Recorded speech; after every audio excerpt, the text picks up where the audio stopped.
నమస్తే SR7 TV news కి స్వాగతం. వాతావరణ మార్పుకు అనుగుణంగా వ్యవసాయ రంగంలో మార్పు తీసుకురావాలి. రైతులతో ఆరుతడి పంటలపై ఆసక్తిని పెంపొందింపచేయాలి. National programme coordinator Balaji Tripathi Annamayya జిల్లా లక్కిరెడ్డిపల్లి మండలం వరల్డ్ ఫుడ్ ప్రోగ్రామ్ ఆధ్వర్యంలో జిల్లాలోని లక్కిరెడ్డిపల్లి మండలం చిన్నమండం మండలాలు వ్యవసాయంలో వెనుకబడిన ప్రాంతాలుగా గుర్తించడం జరిగింది. ఈ గ్రామాలను వ్యవసాయంలో అభివృద్ధి చేయడం కోసం ఈ ప్రాంతాలను వరల్డ్ ఫుడ్ ప్రోగ్రాం ప్రతినిధులు బృందం సందర్శించి ఇక్కడ రైతులకు అవసరమైన వనరుల గురించి, ఇక్కడ వాతావరణం గురించి అడిగి తెలుసుకోవడం జరిగింది. ఈ సందర్భంగా వరల్డ్ ఫుడ్ ప్రోగ్రాం రాష్ట్ర కోఆర్డినేటర్ నరసింహారెడ్డి మాట్లాడుతూ, వ్యవసాయ రంగంలో వెనుకబడిన మండలాలుగా జిల్లాలో చిన్నమండం, లక్కిరెడ్డిపల్లి మండలాలను వెనుకబడిన మండలాలుగా గుర్తించడం జరిగిందని, వ్యవసాయంలో వెనుకబడిన ప్రాంతాలను అభివృద్ధి చేయడం కోసం ప్రణాళికను రూపొందించడం కోసం శుక్రవారం రోజున వరల్డ్ ఫుడ్ ప్రోగ్రాం ప్రతినిధులు బృందం పరిశీలించి రైతులతో కలిసి వారి యొక్క అభిప్రాయాలను అడిగి తెలుసుకోవడం జరిగిందని అన్నారు. ఇందులో భాగంగా రైతులను వాతావరణ పరిస్థితులకు అనుగుణంగా వారిలో పంటలపై అవగాహన పెంచి ఆధునిక పరిజ్ఞానాన్ని పెంపొందింపచేసి ఆరుతడి పంటలపై ఆసక్తిని పెంపొందింపచేసి భూగర్భ జలాలను పెంపొందింపచేయడం కోసం అవసరమైన వనరులను సమకూర్చి వ్యవసాయ రంగాన్ని అభివృద్ధి చేయడం జరుగుతుందని తెలియజేశారు. ఈ కార్యక్రమంలో climate change officer Pragya Paipankar, national programme coordinator Balaji Tripathi, information మరియు communication officer Uma Maheswararao, world food programme రాష్ట్ర coordinator Narasimhareddy, natural formation district project manager Venkatamohan Chandana, మండల ప్రకృతి వ్యవసాయ మాస్టర్ ట్రైనర్ రమణ, సంబంధిత అధికారులు, రైతులు తదితరులు పాల్గొన్నారు. ఆర్వి కృష్ణారెడ్డి, అన్నమయ్య జిల్లా ఇన్ఛార్జ్.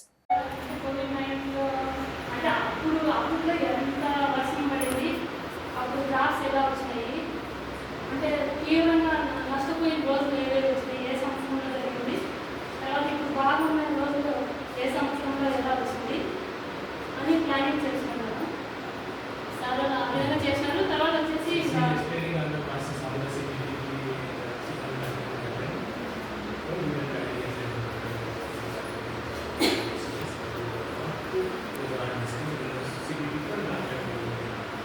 ఫీల్డ్ లెవెల్ వెళ్ళాను. చాలా వచ్చినారు. అక్కడ ప్రాజెక్ట్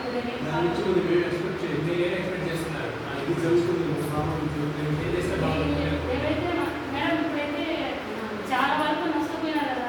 ఇట్లా ఉపయోగకరమైన పనులు ఏవైనా మనం చేస్తే రైతులు కానీ మనకు కానీ ఏవైనా మంచి అంటే ఒక వ్యవసాయం పనిముట్లు కావచ్చు, కానీ యంత్రాలు ఉంటాయి కదా మనకి మామూలుగా అంటే సబ్సిడీ ఏమైనా వచ్చినాయి, మోటార్స్ కానీ, తర్వాత ట్రాక్టర్లు, ఇన్పుట్స్ ఏవైనా వచ్చినట్టు వ్యవసాయ పరంగా రైతులకు ఉపయోగకరమైన పనిముట్లు సంగ్రహిస్తే వాళ్ళు ఇంకా ముందుకు పోయి ఏవైనా పంటలు పెట్టుకునేదానికి ముందుకు వస్తారని తెలిసి అదొక ప్లానింగ్ కావాలన్నా. తర్వాత వచ్చేసి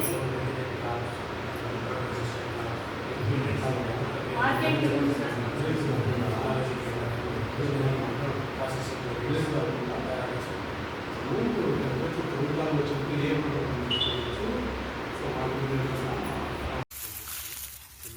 rather than just spreading here it would like a bulk purchase also like bulk is there, bulk is there.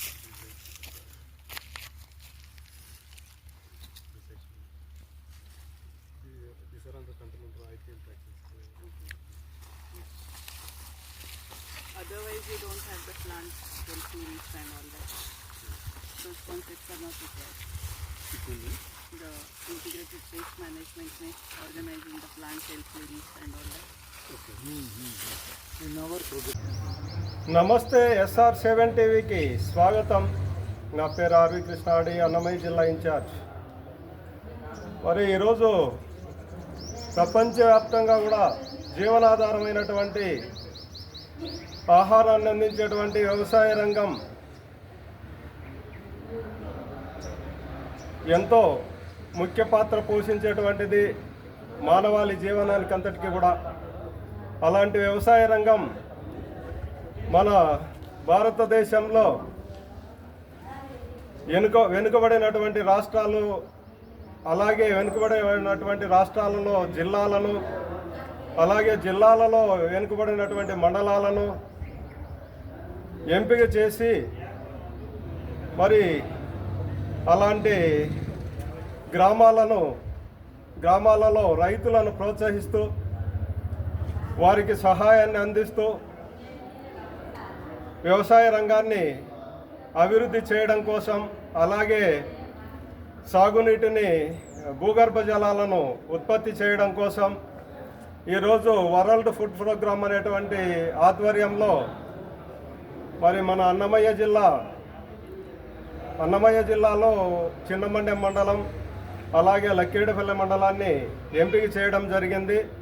ఈ 2 మండలాలలో మరి రైతులకు కావలసినటువంటి వనరులు సమకూర్చడం కోసం మరి అవగాహన కార్యక్రమాలు ఏర్పాటు చేసి వారి నుంచి అభిప్రాయాలను సేకరించి మరి ఏమి అవసరమైతే ఆ వ్యవసాయ రంగం ముందుకు తీసుకెళ్ళచ్చు, అభివృద్ధి చేయొచ్చు, వారికి ఏ విధమైన సహాయాలు అవసరం అనేది వాళ్ళనే అడిగి తెలుసుకోవడం. అలాగే ఈరోజు కూడా కేంద్రం నుంచి పరిశీలక బృందం కూడా వచ్చి మరి ఈ ప్రాంతాన్ని సందర్శించి రైతులను అడిగి తెలుసుకోవడం కూడా జరిగింది. మరి ఏ విధంగా రైతాంగాన్ని అభివృద్ధి చేయబోతున్నారు ఇలాంటి కరువు ప్రాంతమైనటువంటి ఈ మండలాల్లో అనేటువంటి దానిపైన మన అన్నమయ్య జిల్లా natural formation district project manager అలాగే మన వరల్డ్ ఫుడ్ ప్రోగ్రామ్ అయినటువంటి మన రాష్ట్ర డైరెక్టర్ అయినటువంటి నరసింహారెడ్డి గారితో ఒక సమాచారాన్ని తీసుకుందాం. నమస్తే సార్. మరి ఈరోజు మన రైతాంగం ఇక్కడ కరువు ప్రాంతం కాబట్టి ఈ ప్రాంతాలు వెనుకబడిన మండలాలుగా గుర్తించి ఈరోజు వరల్డ్ ఫుడ్ ప్రోగ్రామ్ ఆధ్వర్యంలో మరి రైతుల నుంచి కూడా అభిప్రాయాలు సేకరించడం జరిగింది. వారి యొక్క అభిప్రాయాలను తెలుసుకోవడం జరిగింది. వారికి కావాల్సిన వనరుల గురించి తెలుసుకోవడం జరిగింది. ఏ విధంగా ఈ రైతాంగాన్ని ముందుకు తీసుకెళ్లడం జరుగుతూ ఉంది అనేది ఒక సమాచారాన్ని ఇవ్వండి సార్. అందరికీ నమస్కారం అండి. ఈరోజు మనము వరల్డ్ ఫుడ్ ప్రోగ్రామ్ మరియు RYSS కొంచెం దగ్గరికి రా. APCNF 2 సంస్థలు కలిపి కంబైన్డ్గా ఒక పథకాన్ని వరల్డ్ ఫుడ్ ప్రోగ్రామ్ పథకాన్ని అడాప్ట్ 4 కింద ఇంప్లిమెంట్ చేయబోతున్నాం. దీనిలో భాగంగా ఎక్కడైతే వర్షాభావ ప్రాంతాల్లో ఎక్కువ వరుస కరువులు ఏర్పడినటువంటి మండలాలు ఏవైతే ఉన్నాయో అటువంటి మండలాల్లో మనకి లక్కిరెడ్డిపల్లి మరియు చిన్నమండలం మండలాలను ఎంపిక చేసుకోవడం జరిగింది. వీటిలో ఒక మండలంలో ఒక 10 గ్రామాలు చొప్పున వీటి బెటర్మెంట్ ఆఫ్ రైతుల యొక్క ఉన్నతి కొరకు ఏ విధంగా సాయం చేయాలనే దానిపైన గత ఒక 6 నెలలుగా కార్యాచరణ ప్రణాళిక రూపొందించుకోవడం, రైతులకు అవసరమైన వాటిని గుర్తించడం, ఇటువంటి అంశాలు చేస్తూ వస్తాం. అందులో భాగంగానే ఈరోజు వరల్డ్ ఫుడ్ ప్రోగ్రామ్ ప్రతినిధుల బృందం మన జిల్లాకి రావడం జరిగింది. మన APCNF రైతు సాధికార సంస్థ చేస్తున్నటువంటి మోడల్స్ అయితేనేమి వాళ్ళ రైతులతో ఇంటరాక్ట్ అవ్వడం జరిగింది. క్షేత్రస్థాయిలో ఎటువంటి సమస్యలు ఉన్నాయి, రైతులకి ఇంకా మంచి సలహాలు ఏ విధంగా అందించగలుగుతాము, మంచి టెక్నాలజీని ఏ విధంగా సాంకేతికత ఎలా అందించగలుగుతాము, సో మన వాతావరణం ఎలా కాపాడుకోగలుగుతాము, ఒకవేళ రైతులకు ఏదన్నా అడ్వాన్స్ మన వాతావరణ పరిస్థితుల గురించి ముందస్తు సమాచారం ఇచ్చినట్లయితే, ఒకవేళ లానినో ఎఫెక్ట్ అంటున్నాము అటువంటి వర్షాభావ పరిస్థితులు ఉన్నప్పుడు ముందే సమాచారం ఇచ్చినట్లయితే వాళ్ళు ఎటువంటి పంటలు సాగు చేసుకునే అవకాశం ఉంటుంది అనే వాటిపైన మన రైతు సాధికార సంస్థతో కలిసి పనిచేయడానికి వరల్డ్ ఫుడ్ ప్రోగ్రామ్ ముందుకు వచ్చింది. ఆ కార్యక్రమంలో భాగంగా ఈరోజు మనం చిన్నమండలంలోనేటువంటి మల్లూరు గ్రామంలో తెలియదు, లక్కిరెడ్డిపల్లి దిన్నపాడి గ్రామంలో, మద్దిరేవుల గ్రామంలో కూడా ఫార్మర్స్ ఇంటరాక్ట్ అవ్వడం జరిగింది. సో రైతులు కోరుకునేది ఈ వర్షాభావ పరిస్థితులు ఏర్పడినప్పుడు తక్కువ కాలంలో పడే పంటలు ఏ విధంగా చేయాలి, మన రైతు సాధికార సంస్థల సీడ్ ఫెర్టిలైజేషన్ ఉపయోగించి ముందస్తు ఆరుతడి పంటలు ఎలా పండించుకోవాలి అనే వాటిపైన పూర్తి అవగాహన తీసుకోవడం జరిగింది. వాటి ఆధారంగా మన రైతు సేవా కేంద్రాలలో ఈ సమాచారం అందించడం కోసం అని చెప్పి ఒక బ్లాక్ బోర్డ్ చొప్పున రాయచూట్లో చిన్నమండలంలో ఒకటి, లక్కిరెడ్డిపల్లిలో ఒకటి ఈ వాతావరణ సమాచార కేంద్రాలను ఏర్పాటు చేయాలని చెప్పి ప్రతినిధుల బృందం భావిస్తూ ఉంది. సో వాటికి అనుగుణంగా మన బిల్డింగ్లు పరిశీలించడం కోసం అని చెప్పి ఈరోజు రైతు సేవా కేంద్రాల విజిట్ కూడా చేయడం జరిగింది. ఇవన్నీ కార్యాచరణలో భాగంగా ముందు ఇంకా రైతులకి మంచి సాంకేతికత అందించడానికి, సలహాలు అందించడానికి ఇటువంటి సెంటర్లు ఉపయోగపడతాయని భావిస్తూ రైతుల ఉన్నతి కోసం పనిచేసే విధంగా మేము కూడా రైతు సాధికార సంస్థ తరఫున వివిధ రకాల మోడల్ గ్రౌండ్నట్లో ఎగ్రేడ్ మాట్లాడుతున్నాం, బహుళ పంటలు పాలిక్రాపింగ్ అని చెప్పి అంటున్నాం. ఈ వర్షాభావ పరిస్థితులు ఏర్పడుతున్నాయి కాబట్టి వరిముడి చూడుకు పోకుండా ఆరుతడి పంటలు అనేటువంటి పల్సస్క్రాప్ను సాగు చేయమని చెప్తున్నాం.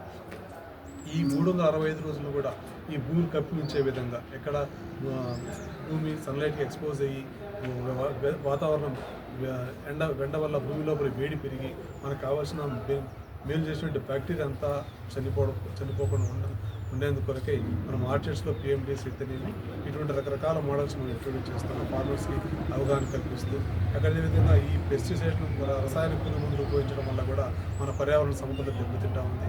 రసాయనిక ఎరువులు వాడడం దెబ్బతింటా ఉంది. వాటిని నివారించే విధంగా కూడా మనము ఈ మోడల్స్ని ఎంకరేజ్ చేస్తూ ఈ కషాయాలు అయితేనేమి ఈ బిఆర్సీ సెంటర్ల ద్వారా రైతులకు అందుబాటులో ఉంచే విధంగా తయారు చేస్తున్నాం. ఇది కూడా రైతు అధికార సంస్థన ఎటువంటి మనం సబ్సిడీస్ ఇవ్వడం జరగదు.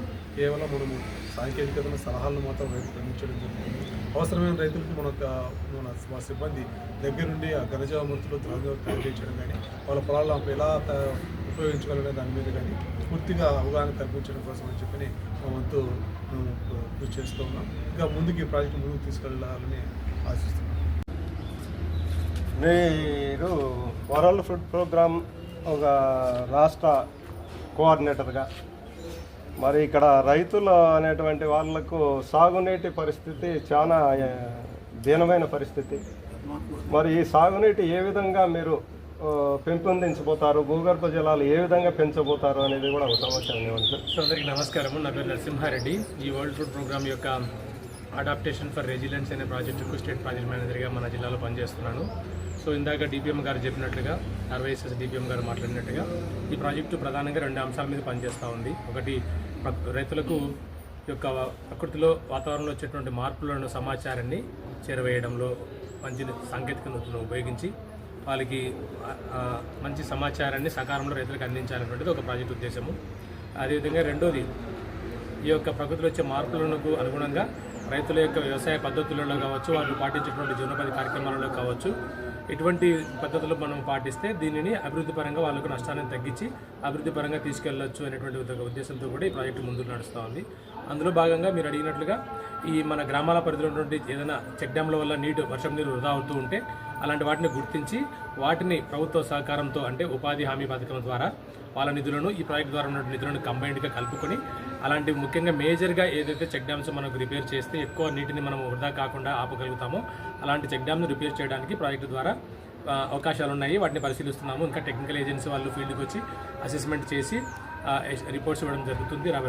రాబోయే రోజులలో ఈ ఎండాకాలంలోనే అవన్నీ పూర్తి చేయాలనేటువంటి ఆలోచన కూడా ఉంది ఈ ప్రాజెక్టులో. సార్, ఇప్పుడు మన ఇక్కడ కూలీల అవసరం కూడా చాలా, కూలీల కొరత కూడా ఎక్కువగా ఉంటుంది రైతులకు.